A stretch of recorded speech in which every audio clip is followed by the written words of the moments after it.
Biasanya orang yang aduh aku stres banget, aku Iya. barusan diputusin pacar, aku dapat masalah utang dan sebagainya. Mhm. Sebenarnya saat ini hidupnya baik-baik aja, masih bisa makan, Mmm. masih bisa tidur, Mmm. rumah juga masih ada, Iya. bisa tidur di kasur. Mmm. Aku ingin Mmm. kita berefleksi dikit gitu ya. Mmm. Manusia suatu saat akan gagal loh Mas Haji. Iya. Semua manusia akan gagal mempertahankan hidupnya. Mmm. Apa yang dia perjuangkan, semuanya akan tidak ada artinya ketika dia meninggal. Iya. Jadi kegagalan adalah sebuah part of being human, Iya, keniscayaan ya, itu sebuah keniscayaan, kewajaran. kewajaran. Mmm. Jadi akhirnya aku merasa ya sudah orang lain mau lihat aku gagal, fine. Karena toh eventually orang yang berhasil akan gagal. Akan gagal. Orang sukses pun juga akan gagal pada Yes. akhirnya. Nah, Mmm. itu yang jarang kita mungkin kenali pada saat dulu tahun 17 2017 itu. gitu kan. Karena itu ke zaman itu aku ngomong mindfulness, hah, apa itu? Apa itu? Dan menurutku ketika aku berhenti di sini, di sosmed, bukan berarti hidupku berhenti. Ada banyak hal yang bisa aku lakukan di kehidupan nyata yang ternyata kayak, wow, bisa ya seperti ini, saya bisa explore bidang ini, saya bisa explore bidang itu. Mmm. Dan aku tetap bersosmed supaya orang tahu bahwa aku masih hidup, I'm alive, gitu ya. Kita hidup di masa modern di mana notifikasi itu Iya, muncul tanpa henti.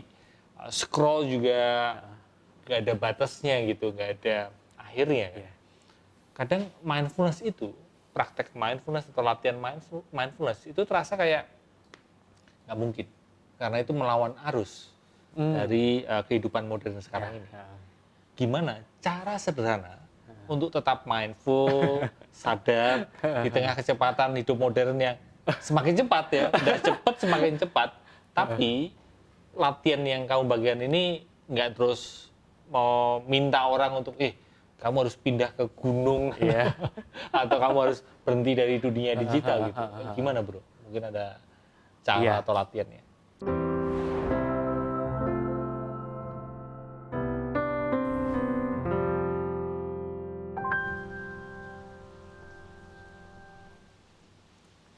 Kembali lagi di podcast Kesehatan Mentalmu loh. Dari judulnya aja kamu udah tahu kan. Podcast ini bicara atau membahas tentang kuliner.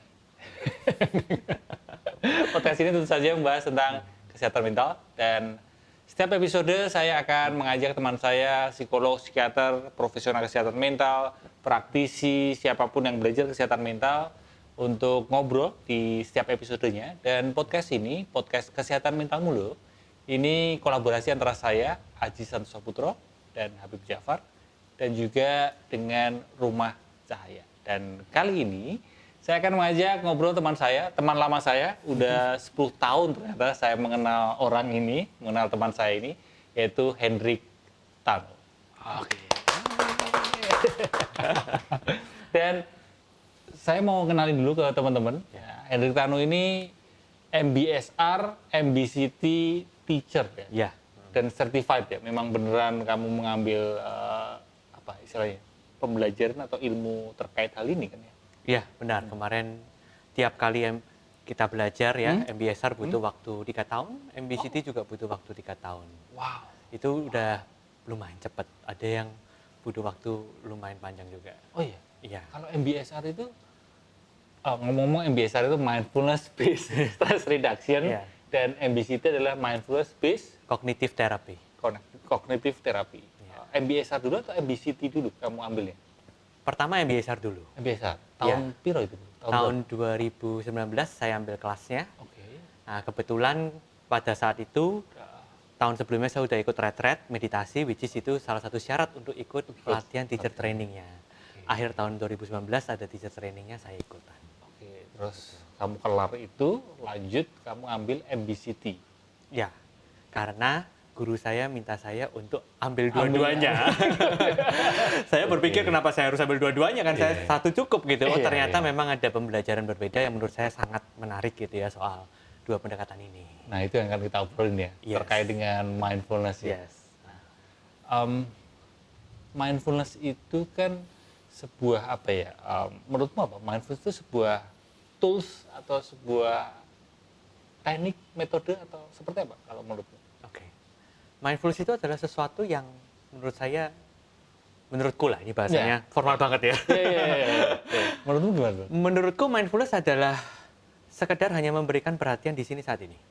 Oke. Itu bukan seni hidup, juga bukan teknik ya, juga bukan sesuatu yang wow banget, yang susah, enggak gitu. Tapi kesediaan kita untuk memindahkan perhatian kita di sini saat ini atau di sini kini ya, menurut Mas Haji kan. Iya. Nah, kenapa? Karena seringkali kita itu susah bersedia untuk perhatiannya ada di sini saat ini. Kita bersedia tuh mikirin masa lalu, kita bersedia mikirin rencana masa depan, Rencana masa depan. target, goal setting. Apalagi, waduh, kesalahan masa lalu, kita bersemangat banget untuk mikirin hal-hal itu. Tapi kalau disuruh saat ini, kita biasanya nggak bersedia gitu. Iya. Nah, jadi mindfulness itu hanya memindahkan perhatian di saat ini, di sini, dan yang paling penting adalah saat ini. Dan tidak perlu harus ada tujuan tertentu, sekedar hadir, dan tidak sibuk pikirannya. Begitu. Sesimpel itu, tapi mungkin karena sesimpel itu, saking simpelnya, justru itu buat manusia modern, termasuk saya, mungkin termasuk aku, termasuk teman-teman yang nonton, itu menjadi hal yang tidak mudah. Karena simpelnya justru membuat itu tidak mudah. Iya. Ya kan? Dan banyak sekarang ini berbicara tentang mindfulness, tentang kesadaran di sini gini, atau be present ya, itu digunakan untuk menjalani tantangan hidup atau mungkin menghadapi masalah hidup sehari-hari. Nah, hidup ini kan ada kalanya baik-baik saja, ya kan? Setuju nggak? Setuju. Iya. Ada kalanya tenang-tenang aja. Tapi kita tidak bisa menutup mata bahwa ada kalanya hidup ini berantakan, banyak masalah, gagal, patah hati, sakit. Nah, sekarang aku pengen ngulik dulu gimana menerapkan mindfulness ketika hidup baik-baik saja. Oke. Sebenarnya Mas Haji, hidup kita itu lebih banyak baik-baik saja sebenarnya. Di luar kita punya permasalahan apapun, hidup kita selalu lebih baik-baik aja daripada yang kita bayangkan di pikiran kita. Contoh, biasanya orang yang aku stres banget, aku barusan diputusin pacar, aku dapat masalah utang dan sebagainya. Sebenarnya saat ini hidupnya baik-baik aja, masih bisa makan, masih bisa tidur, rumah juga masih ada, bisa tidur di kasur. Which is kayak fakta baiknya itu benar-benar ada saat ini di sini dan bisa diakses. Sebenarnya fakta baiknya itu jauh lebih banyak daripada permasalahan utang yang mungkin sebenarnya bisa kita beresin sebenarnya. Nah, jadi seringkali manusia itu susah untuk mengenali bahwa hidupnya itu ada banyak sekali yang baik. Karena apa? Karena otak kita secara evolusioner dia selalu berpikir tentang kemungkinan yang terburuk. Sehingga dia selalu berpikir tentang masalahnya terus. Which is itu sebenarnya wajar. Namun masa modern ini kan permasalahannya nggak cuma utang. Lihat sosial media aja bisa muncul permasalahan baru. Ya kan? Waduh, si dia udah sukses, follower udah segini. Saya kok upload konten malah follower turun. Ini jadi masalah baru kan? Padahal masalah utang belum beres. Gitu. Nah, sehingga di zaman modern karena begitu cepat, maka banyak sekali tantangan dan ekspektasi yang kemudian selalu bertubi-tubi dan kita berharap kita berhasil semua gitu. Nah, masalahnya kan kesadaran itulah yang masalahnya selama ini atau sekarang ini banyak orang nggak sadar akan hal itu. Benar seperti itu kan? Iya, kita lebih banyak hidup di mimpi tentang saya harus berhasil daripada kembali pada realita bahwa kegagalan adalah hal yang lumrah. Gitu. Kegagalan adalah hal yang lumrah. Oke. Aku masih kembali ke ketika hidup baik-baik saja. Kadang kan kita terus melupakan upaya yang lain. Misal menjaga kesehatan badan kita, olahraga lah misal. Iya. Ya kan? Nah, ya kan? Itu kan itu termasuk bagian dari kesadaran diri kita kan. Iya. Oke. Ketika hidup kita baik-baik saja, sebelum nanti kita ngomongin hidup ini patah hati, gagal, tapi ketika di baik-baik saja ini dan kita berlatih mindfulness bukan secara teori, apa yang dilakukan gitu. Oke. Jadi ketika di level baik-baik saja, mindfulness membantu untuk meningkatkan kualitas pengalaman hidup kita. Nah, menarik ini, meningkatkan Kualitas. pengalaman hidup kita. Yes. Ya. Jadi karena apa? Biasanya orang yang merasa kayak hidupnya oke-oke aja, dia merasa kayak agak boring ya. Nah, Ini kayak hidup saya terlalu nyaman nih, saya mulai ada buat yang salah masalahnya sih, ya. Pak. Gitu. Kurang drama Iya, gitu iya, ya. iya. Jadi kita melihat bahwa ada kecenderungan untuk kita itu bosen. Oke. Karena faktanya ini baik-baik aja. Nah, mindfulness itu mengenhance pengalaman kita supaya kita merasa lebih fulfilling, lebih puas pada saat puas. menjalani keseharian yang sudah baik-baik saja ini. Oke. Nah, salah satu pengalaman itu sebenarnya sangat ditentukan oleh kondisi fisik. Kondisi fisik, Iya, gimana itu? bayangkan rumah kita gede, tapi punggung skoliosis mencongnya misalnya 30 derajat miringnya. Ya mau duduk aja sakit, mau tiduran aja sakit, mau gerak juga sakit. Nah, akhirnya rumah yang indah tidak terasa indah lagi karena badannya tidak membawa pada kualitas pikiran yang membuat kita bisa mengapresiasi pengalaman hidup. Itulah iya, memengaruhi kualitas hidup tadi ya. Memengaruhi kualitas hidupnya. Sehingga pada saat kita semuanya kondisi baik-baik aja, kita perlu tahu bahwa ada badan ini loh yang sudah membantu kita sampai saat ini. Dan saat ini badan ini sudah bertahan. Masalahnya adalah dia bertahan, tapi kita kebanyakan hanya membiarkan dia tanpa kita exercise lebih lanjut. Kita membiarkan badan untuk tidak bisa mengalami pengalaman experience yang lebih meningkat begitu. Ya. Jadi kita ya tidak pernah olahraga, biasa-biasa aja. Padahal kalau kita olahraga, maka pengalaman sensasi fisik kita juga akan mengalami peningkatan. Peningkatan. Contohnya kalau kita ikut HIIT, High Intensity Interval Training ya. Itu semacam kita bisa katakan ya ada strength training tapi dilakukan dengan kecepatan tinggi, ada cardio, ada endurance ya. Dan kemudian banyak orang sekarang juga banyak berlari kan, which is kesadaran yang sangat baik juga. Karena pada saat kita melakukan kegiatan yang intens secara fisik, maka ada peningkatan VO2 max. Itu kapasitas oksigen di dalam tubuh kita. Ketika melakukan kegiatan intens itu. Nah, ketika kita membiasakan kebiasaan seperti ini, maka peningkatan VO2 max ini akan membantu tubuh kita terasa lebih ringan. Terasa lebih ringan.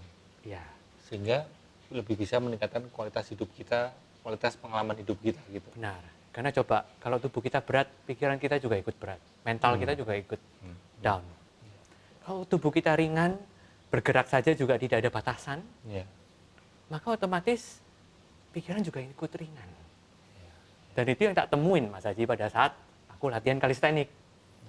Gitu, karena pada saat 1 jam harus melakukan banyak sekali gerakan, ya, back, chest, semuanya abs, shoulder, dan itu dilakukan dengan kecepatan yang back to back begitu ya, istirahatnya hanya sedikit, 1 menit 2 menit, dan kemudian itu menciptakan satu kondisi di sensasi fisik yang sangat membantu kondisi mental gitu. Dimana akhirnya saya suka memperhatikan sensasi badan. Gitu. Ya. Nah,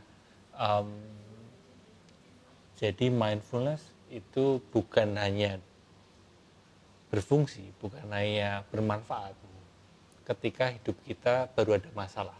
Iya. Tapi justru ketika hidup kita baru nggak ada masalah, ketika kamu merasa hidup ini baik-baik saja, justru mindfulness ini pun juga masih bermanfaat karena untuk enhancing, untuk meningkatkan kualitas hidup yang sudah baik-baik saja itu. Dan salah satunya adalah ketika kita mindful, maka kita akan lebih menjaga kesehatan tubuh kita, meladeni badan kita. Gitu. Meladeni badan kita. Ya. Oke. Olahraga pertama, dan meladeni badan itu adalah semua yang bisa dilakukan oleh badan. Melihat, mendengar, ya, merasakan. Nah, kita mendayagunakan seluruh kapasitas badan kita. Jadi, ketika kita berlatih mindfulness pada saat kondisi baik-baik aja, misalnya kita sering berlatih mindfulness, kita lihat jalanan, wah, ternyata indah banget nih pohon di depan rumah saya. Yang selama ini mungkin terabaikan ya? Terabaikan. Karena kesibukan pikiran kita, karena mindless sehingga terabaikan. Ya. Tapi sebenarnya kita sudah pernah merasakan itu pada saat kecil ya. Iya. Kita sangat takjub melihat bunga, mendengarkan suara mobil aja kita mungkin bisa tertarik. Tidak tertarik. Wah, mobilnya kayak wustin gitu ya. Kita kayak, wah ada bunyi bell-bells gitu. Tapi sekarang kita jarang sekali. Apaan sih gitu kadang kan ya. Jarang sekali antusias Ya. pada apa yang dilihat, pada apa yang didengar, itu jarang sekali antusias. Nah, ketika kita membawa antusiasme pada apa yang kita lihat, pada apa yang kita dengar, pada apa yang kita makan contohnya. Meskipun itu makanan yang sudah kita makan setiap hari. Udah berulang kali gitu ya. Iya. Tapi kita bersedia untuk antusias lagi gitu. Once more, antusias lagi. Iya. Nah, sehingga akhirnya makan pun menjadi lebih berkualitas. Wah, terasa lebih jelas, mungkin beberapa orang merasa terasa lebih enak ya. Nah, karena apa? Karena kita mengaktifkan badan. Perhatiannya pada seluruh panca indera di badan. Ya, jadi meningkatkan kualitas hidup itu diperlukan ketika hidup kita baik-baik saja. Kita rasa udah baik-baik saja, ini ternyata perlu ditingkatkan dan itulah peran mindfulness. Tapi kalau kita geser ke peran mindfulness ketika hidup kita berantakan lah, kayak patah hati, gagal, hidup ini gelap gitu. Pada fase gelap, peran mindfulness gimana secara praktek? Oke. Sebelum mungkin praktek ya, aku ingin kita berefleksi dikit gitu ya. Manusia suatu saat akan gagal loh, Mas Haji. Yeah. Semua manusia akan gagal mempertahankan hidupnya. Apa yang dia perjuangkan, semuanya akan tidak ada artinya ketika dia meninggal. Yeah. Jadi kegagalan adalah sebuah part of being human. Yeah. Keniscayaan ya, itu sebuah kewajaran. Jadi dulu aku sempat gak ada kerjaan. Pada tahun berapa itu? 2017 gitu mungkin. Ya. Sehingga pada saat ada kerjaan itu, aku di rumah sendirian, aku merasa aku orang yang gagal dan kemudian permasalahan yang lama-lama itu semua keluar semua. Akhirnya saat itu aku kan terkena gangguan, kecemasan dan panik. Dan ternyata setelah aku lihat lagi, oh ternyata dari dulu juga ada OCD. Ada OCD. Ya. Dan itu benar-benar susah setengah mati karena akhirnya sampai muncul pemikiran untuk suicidal waktu itu. Karena aku merasa hidupku udah gagal banget. Teman-teman lain udah istilahnya gajinya udah tinggi, dikenal di publik gitu ya. Mungkin udah kerja di Singapura, di mana karirnya jalan. Kok kayaknya cuma aku tok yang nggak punya kerjaan pas itu. Ya. Nah, caraku untuk kemarin bisa survive adalah aku bersedia jadi orang yang gagal di mata masyarakat. Bersedia menjadi orang yang gagal. Ya. Di mata masyarakat ya. Di mata masyarakat ya. Tapi aku belajar untuk menyayangi diriku. Aku tidak memandang diriku itu gagal menurut aku sendiri. Tapi kalau dipandang orang lain gagal, ya silakan.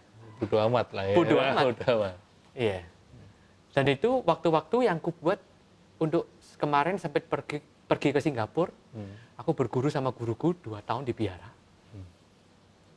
Dan kemudian meskipun itu on off ya, tapi 2 tahun itu rutin ke situ. Kemudian di sana juga nggak dikasih kuliah agama. Yang dikasih guru saya adalah suruh ngangkat batu dari bawah ke atas. Mungkin setiap hari kerjanya cuma begitu dan itu malah latihan fisik ya. Ratusan kilo ya, latihan fisik gitu ya. Disuruh ngecat batu kerikil, disuruh mindahin buku, jumlahnya berjilid-jilid dari lantai 3 ke lantai 1, lantai 1 ke lantai 3. Jadi kayak di pingpong aja gitu. Dan suatu saat setelah 2 tahun itu aku sadar, oh ternyata ketika aku cuma ngerjain hal yang aku senangi, tanpa aku mikir-mikir aku nih gagal, berhasil, dilihat orang apa enggak, dan ada kelegaan yang luar biasa gitu. Ketika benar-benar aku mengerjakan dengan fisik ini, gitu. Nggak mikir-mikir gitu. Wah agenda ini, agenda itu. Target ini, target sukses, itu. gagal gitu. Iya. Bahkan guruku sendiri juga cerita tentang bagaimana keluarganya itu juga sangat suffering dulu, sangat menderita. Bahwa dulu sempat keluarganya sangat depresi pada saat mereka masih muda gitu ya, karena dibesarkan oleh single parent dan sebagainya. Aku merasa ada koneksi sama guruku yang ini guru spiritual ya, seorang biksu, tapi aku merasa beliau tidak memposisikan diri sebagai seorang biksu, tapi sama-sama sebagai orang yang pernah gagal. Pernah gitu. mengalami. Iya, jadi akhirnya aku merasa ya sudah orang lain mau lihat aku gagal, fine. Karena toh eventually orang yang berhasil akan gagal. Akan gagal.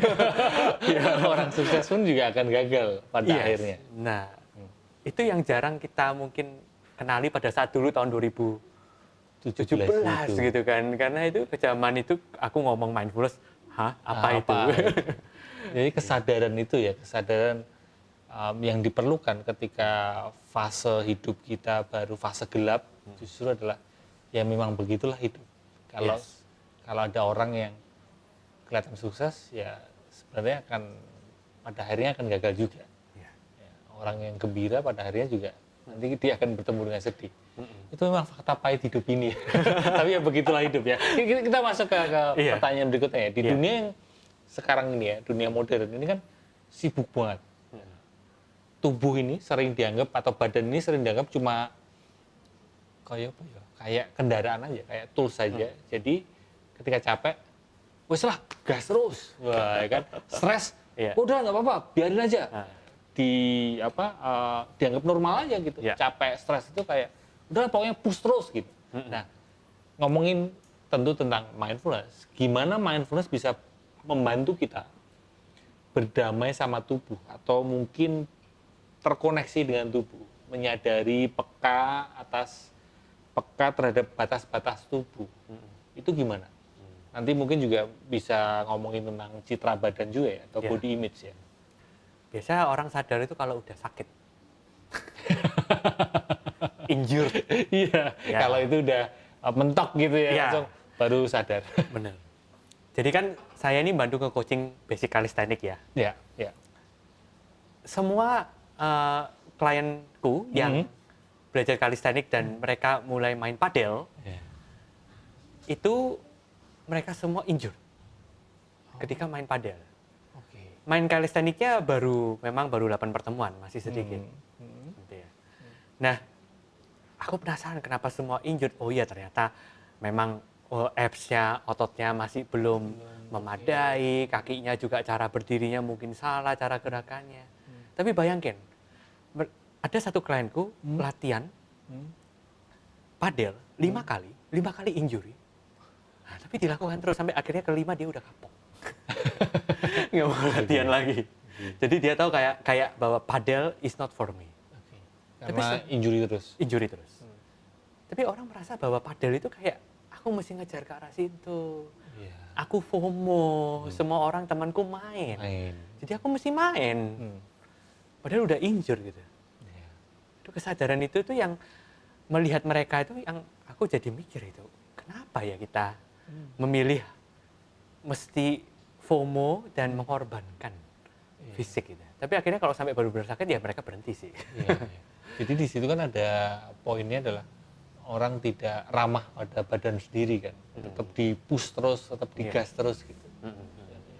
Ya karena edukasi tentang badan itu waktu kita kecil mungkin tidak terlalu banyak atau mungkin sekarang juga nggak terlalu banyak. Karena kita diedukasi untuk menjadi orang yang pintar. Mungkin orang yang berhasil secara ekonomi. Tapi mungkin waktu dulu itu masih jarang kita mendapatkan edukasi kita bisa berhasil secara fisik loh. Bergerak tanpa batasan begitu. Bernapas dengan lega gitu. Itu nggak pernah dibahas. Padahal tadi kita bahas ya, kalau kita bernapas dengan lega, intake oksigen kita cukup, badan kita rileks, dan pikiran kita akan sangat mudah untuk santai dan tidak tersinggungan. Nggak gampang ke-trigger ya. Nggak gampang ke-trigger. Mungkin juga ada sisi yang kita jadi sadis pada badan kita sendiri kan? Karena tidak ada keramahan, tidak ada compassion kepada badan gitu. Sehingga itu yang dibutuhkan. Jadi mindfulness dibutuhkan di sisi itunya ya. Ketika kita berarti mindfulness, maka akan lebih ramah atau tahu batasan badan kita, gitu? Ya, bisa jadi lebih ramah dan tahu tentang bagaimana cara mengeksplorasi badan dengan sehat, lembut dan sehat. Nah, jadi bukan dengan agresivitas ya. Udah cedera, wah pokoknya terus gitu. Iya. Karena mungkin orang juga kepengen bagus di foto atau yang mungkin kita selama ini pengen adalah bentuk tubuh yang indah gitu. Nah, ini menurutku juga cukup agak problem gitu ya, karena bentuk tubuh yang indah ini bisa jadi motivasi yang bagus, Ya. tapi bisa juga jadi motivasi yang toksik gitu. Ini terkait dengan body image ya, lebih Body ke image. citra badan ya. Citra badan. Oke, gimana itu kok ada yang bagus, tapi bisa juga jadi motivasi yang buruk gitu. Nah, karena begini, kalau zaman dulu kan kita paling tahu orang yang six pack, muscular itu kan ya paling tahu dari majalah atau internet gitu ya. Atau mungkin beberapa binaragawan yang ngetop lah di Indonesia gitu. Ya. Tapi zaman sekarang kita buka Instagram aja udah berapa banyak orang yang badannya bagus gitu kan. Kemudian kita ngelihat badan kita sendiri, waduh, kok gini ya? Kita mulai insecure. Kemudian mulailah olahraga. Ya. Dan ketika mulai olahraga, mulai lihat lagi, kok lama banget sampai di situ. Iya. Sampai di bagus banget kok lama. Akhirnya mulai makin insecure lagi. Sehingga dia memforsir dirinya untuk olahraga terus gitu. Nah, akhirnya olahraga itu menjadi semacam pelarian. Karena dia akhirnya bukan tujuannya untuk sehat, tapi malah pengen mendapatkan pengakuan. Oh, jadi bukan untuk sehat, tapi justru buat dapat validasi aja ya? Iya. Oke. Kayak misal begini, kalau kamu mau sehat, ngapain kamu harus bisa handstand? Memang kamu jalan pakai tangan. Oh, iya. Kalau kamu mau sehat, ngapain kamu harus putar-putar di bar?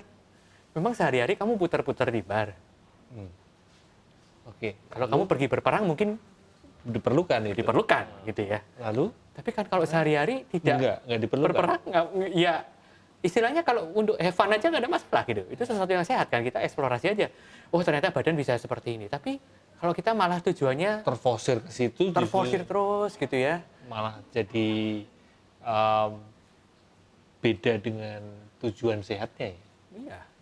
Akhirnya kan tidak perlu harus sampai seperti itu sehat. Berarti kan kita pengen sesuatu yang lain gitu. Nah, terkadang manusia modern itu bahkan tidak bisa jujur mengakui bahwa dia pengen terkenal. Itu ini apa namanya?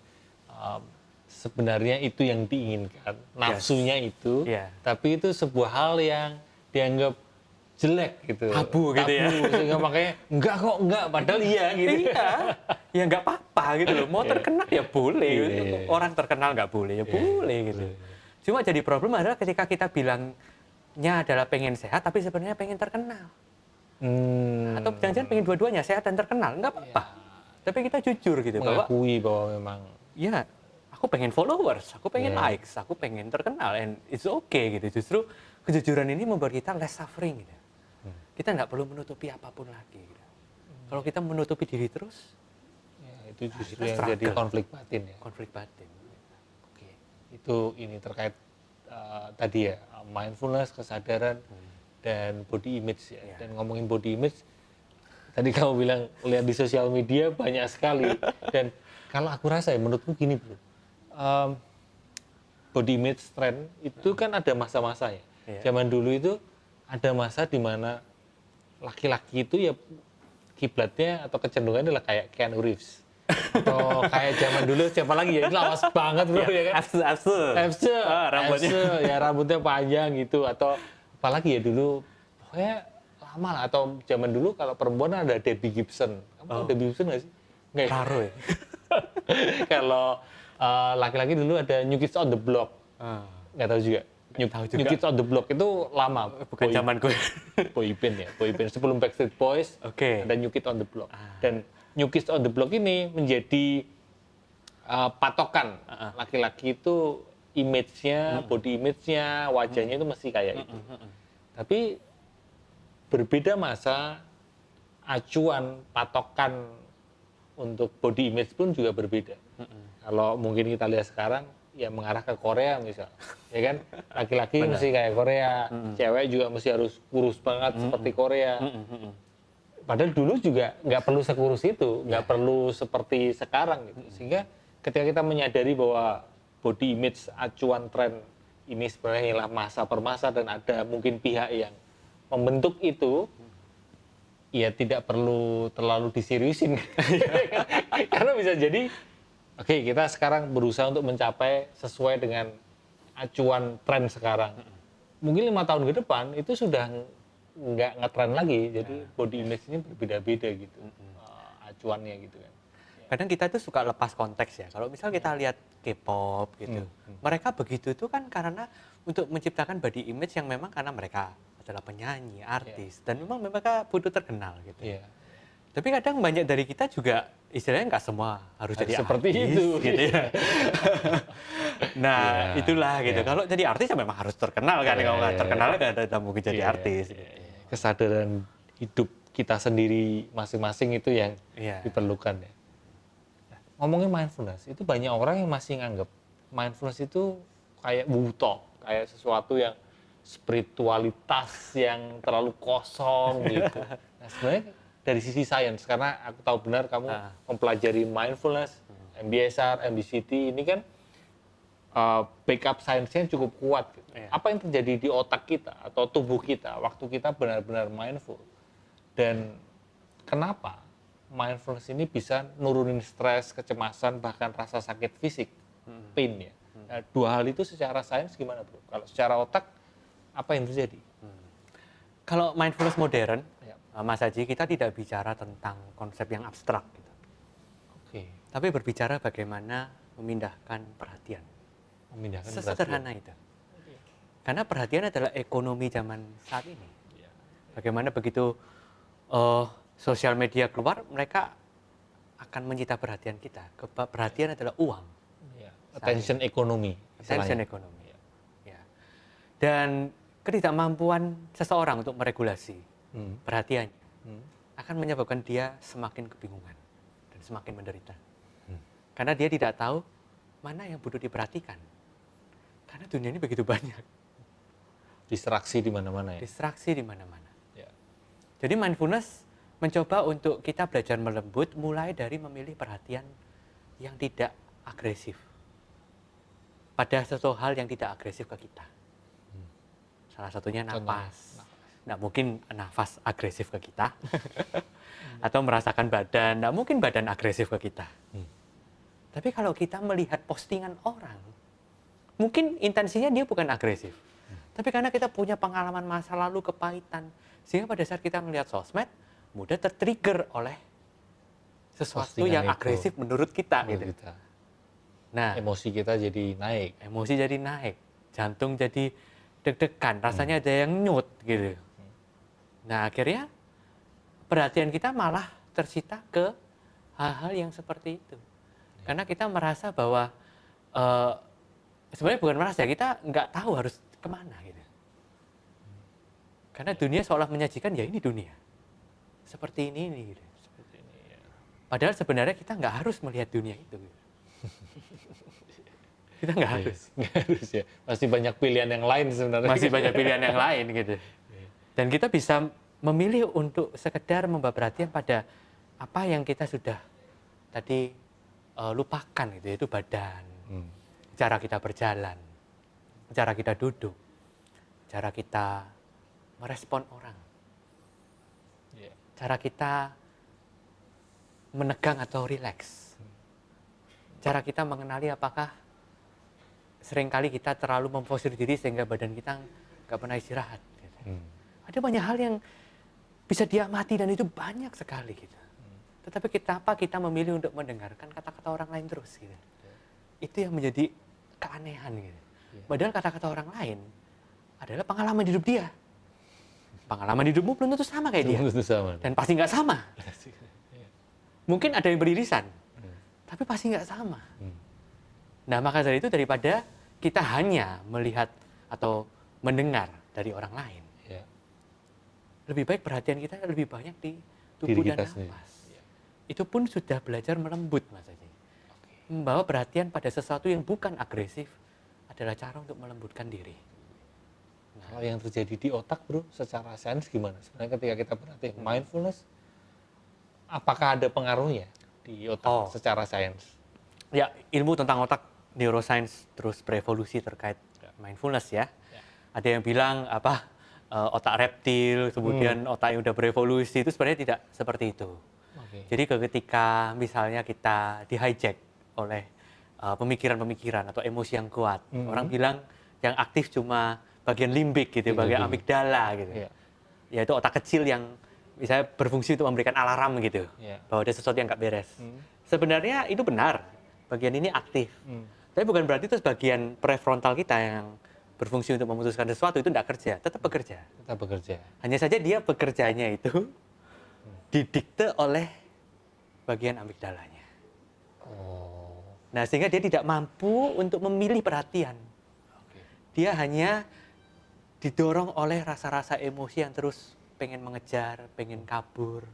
Dia tidak bisa punya kapasitas untuk memilih perhatiannya.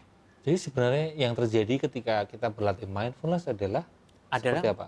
Mengaktifkan sistem Prefrontal. prefrontal dan kita tidak terlalu berurusan dengan sistem yang ada amigdala. Apakah ada emosi, pemikiran yang muncul mungkin intens? Bisa jadi ada. Tetap ada. Ya, tapi bagian prefrontalnya dia lebih ajak loh. Oke. Sehingga ada kita merasa lebih memilih, bisa berdaulat. Gitu. Nah, kenapa mindfulness bisa nurunin stres, kecemasan, bahkan pain? Itu gimana? Secara sainsnya gimana? Oke, secara sains ya. Oke. Sebenarnya sih pain sendiri itu kan tidak sesuatu yang bisa diusir. Persepsi pain akan sama di semua orang. It's universal. Kalau orang sakit perut, rasanya sakit perut, semua orang juga akan sakit perut seperti itu. Ya. Tapi masalahnya adalah pada saat sakit perut ini kemudian ditambahi dengan pikiran-pikiran yang terus memikirkan hal itu karena didorong oleh emosi yang nggak nyaman ya, karena merasakan sensasi ini. Itu menciptakan ketegangan di badan. Dan ketegangan itu biasanya akan menambah rasa sakitnya. Sudah sakit ditambah ketegangan. Iya. Ketegangan dari emosi itu sehingga tambah sakit. Tambah sakit lagi. Gitu. Tapi persepsi tentang rasa sakit itu semua orang universal. Nggak ada orang ini merasa lebih sakit atau enggak gitu. Tapi ketika kita belajar mindfulness, karena kita belajar untuk lepas dari pikiran yang terus memperhatikan betapa sakitnya itu gitu ya. Sebenarnya dia akan membuat cerita juga gitu. Waduh, nanti kalau seumur hidup aku sakitnya begini gimana gitu ya, nanti karena aku nggak bisa kerja begini begitu. Kita setidaknya mengurangi sakit di mental gitu.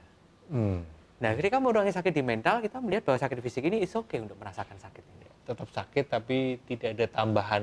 Tidak ada tambahan. Tambahan apa ya, dramanya. Tidak ada tambahan dramanya. Begitu ya berarti ya. Jadi cukup sakit ya. Cukup sakit. Titik gitu. Titik. Ada satu guru mindfulness namanya Vidya Malaberch, dia dulu certified MBSR teacher juga. Ketika diwawancara seperti ini gitu ya, kita ngobrol podcast, ditanyakan gimana kondisimu sekarang badanmu? Oh, kondisi badan saya, leher saya sakit, ini lagi menusuk banget di bagian pinggul gitu ya. Terus mungkin bagian area kaki saya kram gitu, terus sampai yang ngajak podcast Mas Haji itu sampai bingung, are you okay? Yes, I'm okay. Karena saya memilih untuk hidup seperti ini. And it's okay. Sakitnya sih akan ada terus. Tetap ada. Ya. Makanya rasa sakit itu tidak bisa dihindari. Tapi menderita atau tidak itu pilihan kita. Menderita untuk terus-terusan apa tidak itu pilihan kita. Ya. Tapi kalau mungkin menderita sekali dua kali ya pastilah Mas Haji. Ini pasti. Kan encok ya. Iya. Inilah menu utama di hidup ini adalah penderitaan itu. Iya. Mindfulness dari katanya sendiri kan bahasa Inggris.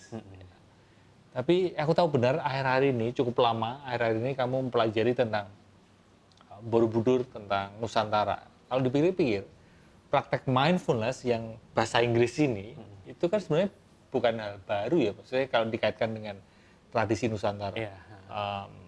Di Nusantara ada banyak laku hening, ya, tirakat.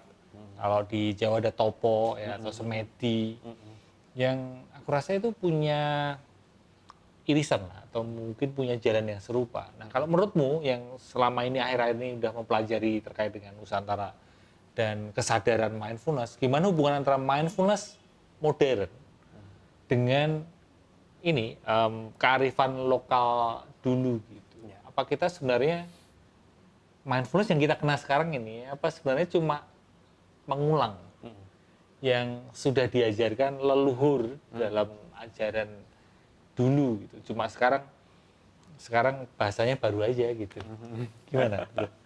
Nah, kalau kita bicara per istilah Inggrisnya saja mindfulness, Ya. itu sebenarnya dari Alkitab. Oh iya? Ya, be mindful of God. Oke. Jadi itu bahasa Inggris yang ada di Alkitab, Ya di Bible ya berarti. di Bible. Namun latihan dari yang formal, dari maksudnya kebidanan mindfulness ini sendiri, ketika istilah itu dipakai, itu sebenarnya digunakan untuk menerjemahkan istilah Pali Sati, Sati ya. atau istilah Sanskertanya itu Smriti. Smriti. Itu berarti di bahasa Sanskrit. Itu di tahun berapa itu? Berarti Wah, iya, selama banget. Zaman Weda aja sudah ada. Cuma konteks yang kita bahas secara praktek mindfulness seperti ini ya, Iya. sebenarnya dimulai sejak ya 2.500 tahun yang lalu. Baru kata-kata itu digunakan. 200 tahun yang lalu. Suwe tenan. Lama banget ya. Iya, lama banget. Nah, konteks kata-kata itu sebenarnya adalah sebuah praktek yang komplit. Seperti tadi, menyadari badan, menyadari napas, ya, terus kemudian menyadari emosi, sensasi badan. Semuanya ada istilahnya sendiri. Semuanya diakhiri oleh apa-apa-apa-apa, sati. Apa-apa-apa-apa, smriti, Sanskertanya. Makanya si nafas juga ya, ada ya. Ada Nafas itu anapanasati. anapanasati. Ya, atau anapanasmriti. Oke. Ya. Gitu. Kemudian istilah ini akhirnya berkembang karena lewat istilah mindfulness tadi. Oke. Yang sekarang kita kenal toh di mindfulness modern. Iya. Jadi kalau kita membaca buku riset mindfulness apapun, mereka akan acknowledge, mereka akan mengakui bahwa istilah mindfulness yang dipakai dalam konteks penelitian ini berasal dari istilah yang smriti dan sati ini. Tadi. Bukan yang Bible, which is different context. Oh, beda konteks. Beda Tapi gini konteks. bro, ini nggak apa-apa ya, aku potong ya. Iya. Karena aku kepengen kronologisnya. Jadi dari sati, terus agama Buddha ini kan juga mengajarkan itu.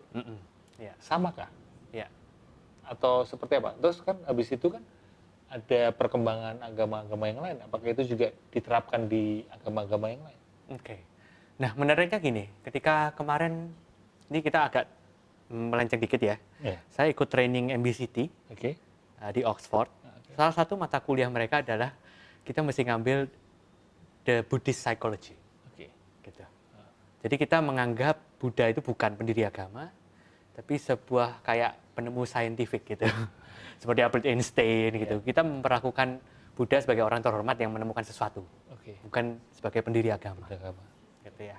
Dan ketika kita melihat konteks dari istilah mindfulness yang kita lihat sekarang ini prakteknya, sebenarnya baru bisa ditemukan pada saat zaman Buddha.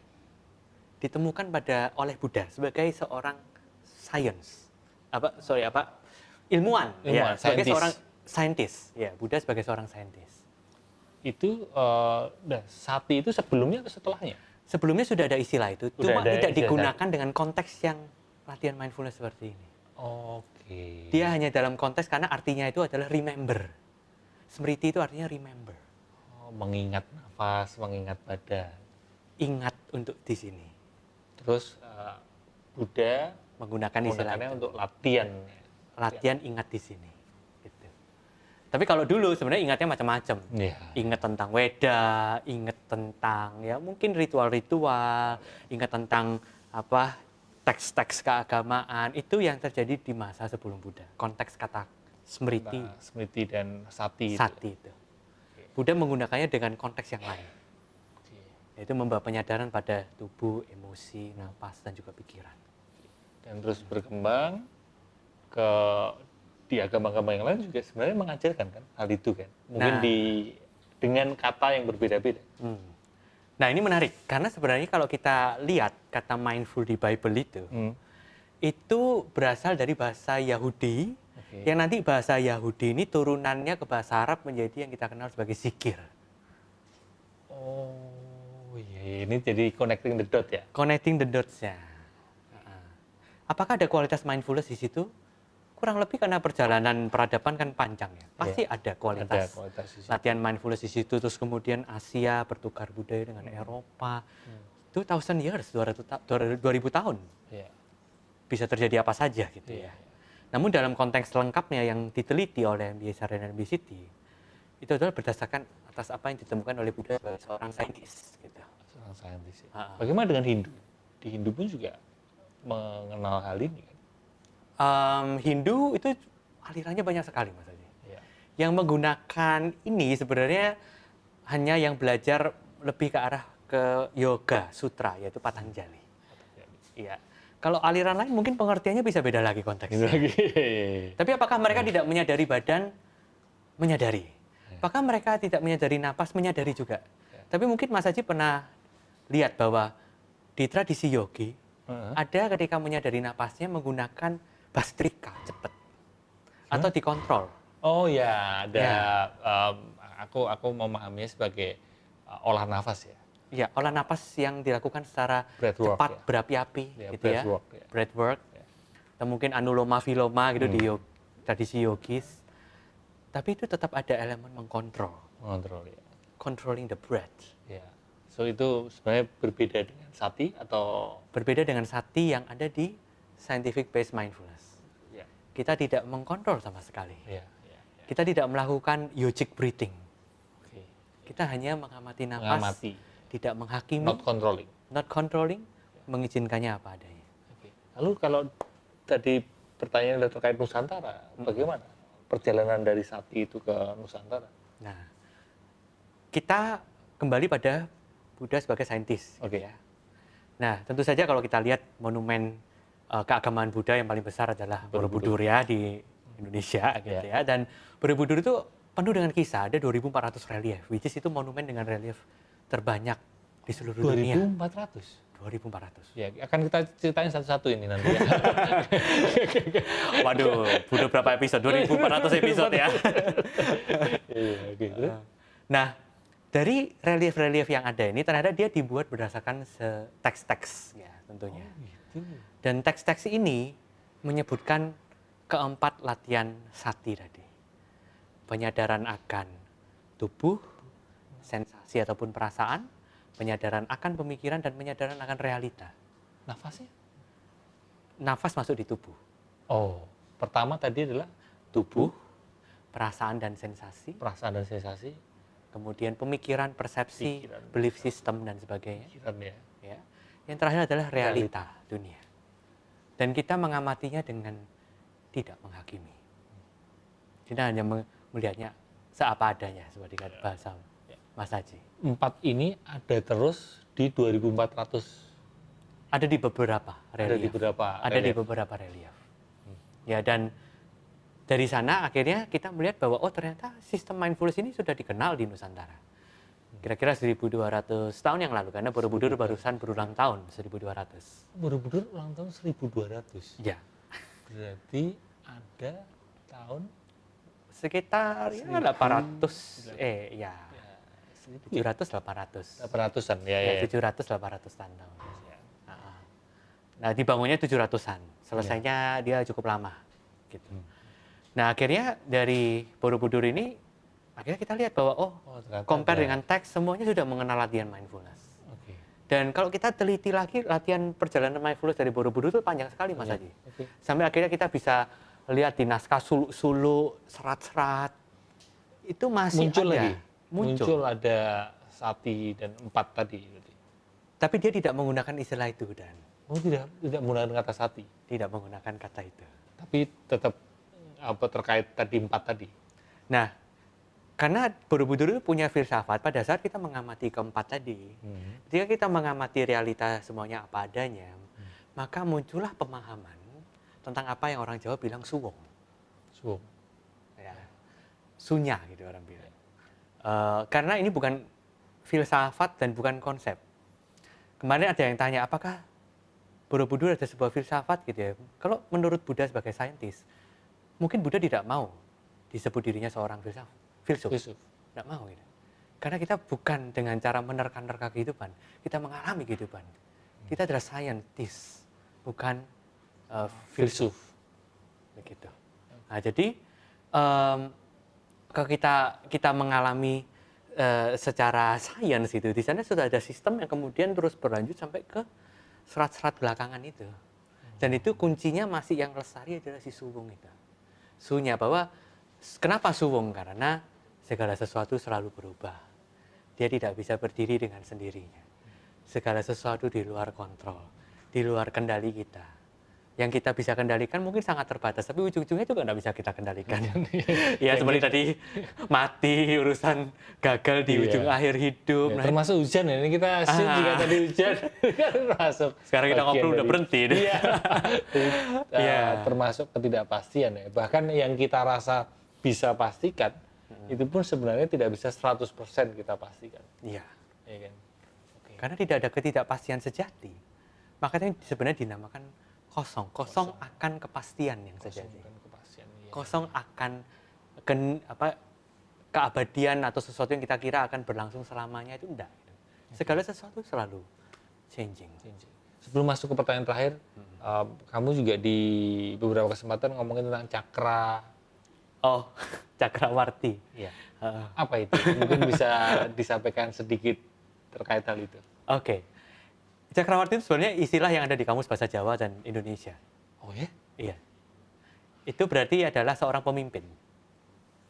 Dan istilah ini digunakan sering banget oleh Bung Karno. Karena dia selama berpidato dia selalu bilang kapan Indonesia bisa memimpin menjadi sebuah negara yang cakrawarti. Cakrawarti. Yang bisa memimpin negaranya dengan perdamaian, dengan kedaulatan rakyat, dan bahkan juga menjadi pemimpin di tengah bangsa-bangsa yang lain. Gitu. Oke. Dan Bung Karno seringkali menggunakan kata cakrawarti itu untuk menyemangati masyarakat pada saat itu. Yang berarti sebenarnya cakrawarti itu adalah pemimpin. Pemimpin yang Yang sebenarnya membawa perdamaian. Namun dalam konteks mindfulness, kata-kata ini kalau digunakan di teks-teks kuno, itu berarti seseorang yang mampu seutuhnya menjadi manusia itu sendiri. Dia mampu memimpin dirinya sendiri. Manusia yang sadar itu ya. Sadar, berdaulat atas dirinya sendiri. Dia yang mampu berdamai dengan dirinya sendiri. Oh, Dan itulah seorang cakrawarti. Cakrawarti ya. Cakrawarti. Oke. Dan dengan demikian dia bisa menjadi pemimpin yang dinanti-nanti masyarakat. Dan istilahnya itu kalau di masyarakat Jawa kuno itu cakrawartin menjadi Eru Cakra. Eru Cakra apa lagi itu? Heru Cokro itu namanya Ratu Adil. Oh, di situ. Ah. Ya. Jadi sebenarnya kalau kita melihat secara mendalam, Ratu Adil itu bukan sosok. Tapi semua dari insan Nusantara yang bersedia untuk sadar, Ya. untuk berdaulat atas hidupnya sendiri. Berarti kondisi batin ya sebenarnya. Kondisi batin. Itu gambaran dari kondisi batin ya. Iya, Oke. kondisi Tapi batin. Kalau kita bicara itu lebih dalam ini nanti jadi podcast sejarah ini ya. Iya. kembali ke kesehatan Iya. mental ya. Siap. Ini pertanyaan terakhir nih bro ya. Kalau ngomongnya itu ya tentu saja karena ngobrol sama teman bisa kemana-mana. Ayo kembali ke kesehatan mental. Iya. Kita hidup di masa modern di mana notifikasi itu twing muncul tanpa henti. Scroll juga nggak ada batasnya gitu, nggak ada akhirnya. Iya. Kadang mindfulness itu, praktek mindfulness atau latihan mindfulness itu terasa kayak nggak mungkin. Karena itu melawan arus dari kehidupan modern sekarang ini. Maka pertanyaan terakhir dari aku adalah, gimana cara sederhana untuk tetap mindful, sadar di tengah kecepatan hidup modern yang semakin cepat ya, udah cepat semakin cepat. Tapi latihan yang kamu bagian ini nggak terus mau minta orang untuk kamu harus pindah ke gunung atau kamu harus berhenti dari dunia digital gitu. Gimana bro? Mungkin ada cara atau latihannya? Menurutku ini pertanyaan yang tidak mudah dijawab tentunya. Karena ini kan berdasarkan jawabanku. Setiap orang akan punya challenge-nya masing-masing, tantangan masing-masing. Jadi yang menurutku gampang mungkin bagi orang lain tidak gampang. Tidak mudah. Tapi mindfulness itu punya sesuatu yang menarik yang ditawarkan. Apa itu? Begini, nggak peduli hidupmu kayak apa, kamu kepengen nggak kepengen, latihan mindfulness adalah kamu lakukan saja. Kayak orang latihan olahraga. Kamu adalah atlet kehidupan. Kalau kita nunggu latihan waktu nggak hujan, kapan latihannya?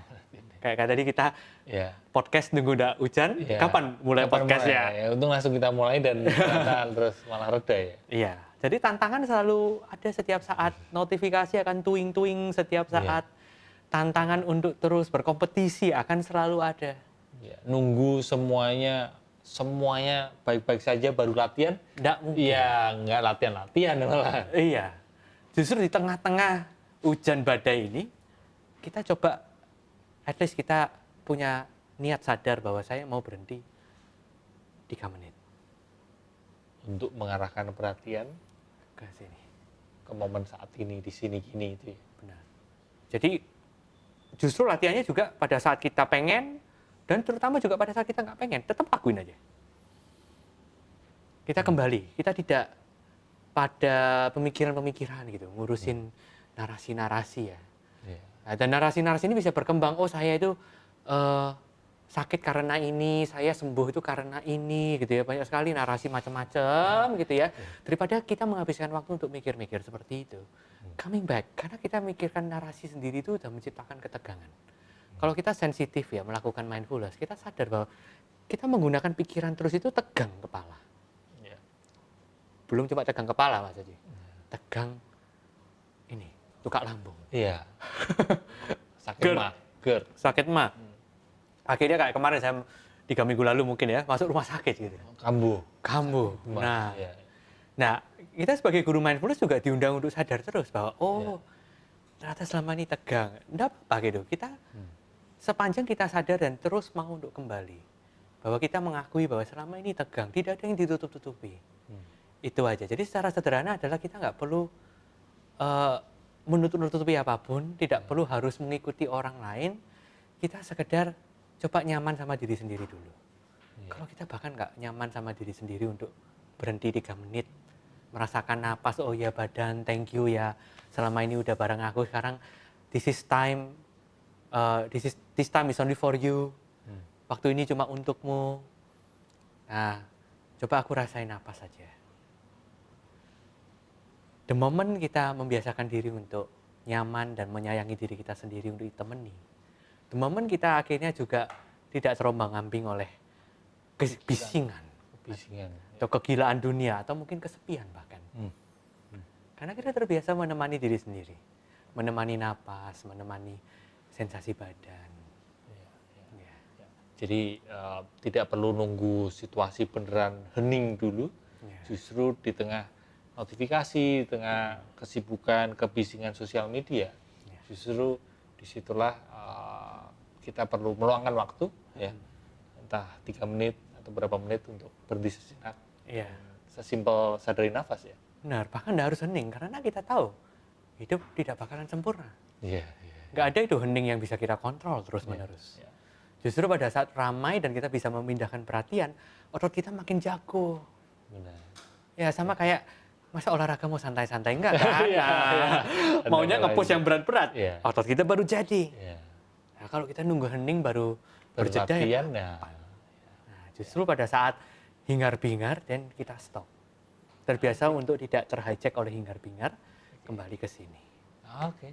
Begitu.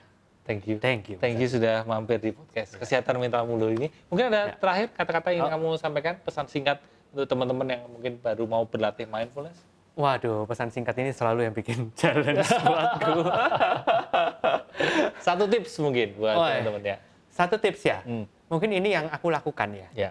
Recently. Ya. Beberapa bulan ini. Meskipun aku kadang upload konten dan aku lihat konten orang lain. Oke. Tapi benar-benar sekarang aku batasi jumlah tayangan sosmedku. Oke. Kayak istilahnya selama sebulan hanya 20% waktu aku nonton sosmed. Sosmed. Oke.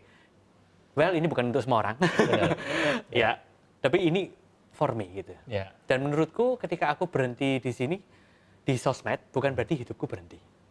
Ada banyak hal yang bisa aku lakukan di kehidupan nyata yang ternyata kayak wow, bisa ya seperti ini, saya bisa explore bidang ini, saya bisa explore bidang itu.